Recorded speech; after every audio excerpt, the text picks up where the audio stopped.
জীবনে আমরা অনেক সময় এমন পরিস্থিতির মুখোমুখি হই যখন মনে হয় সব দরজা বন্ধ হয়ে গেছে। কিন্তু প্রিয় ভাই ও বোন, মনে রেখো, ধৈর্য সেই চাবি যা বন্ধ দরজাকেও খুলে দেয়। পবিত্র কোরআনে আল্লাহ রাব্বুল আলামিন বলেন, নিশ্চয় তিনি ধৈর্যশীলদের সাথে আছেন।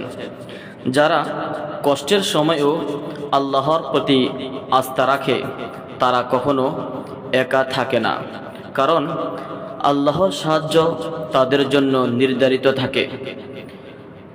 নবী আইয়ুব আলাইহিস সালামের জীবনের দিকে তাকাও, কত কষ্ট, কত পরীক্ষা, তবুও তিনি ধৈর্য হারাননি, আর আল্লাহ তাকে দিয়েছেন দ্বিগুণ পুরস্কার। তাই জীবনে যতই কষ্ট আসুক, বলো, আল্লাহ আমার রব, তিনি আমার জন্য যথেষ্ট। ধৈর্যশীল মানুষকে আল্লাহ কখনো ব্যর্থ করেন না। তাই আমাদের সকলকে সকল বিপদ আপদে ধৈর্য ধরা উচিত। আল্লাহ তৌফিক দান করুন, আমিন।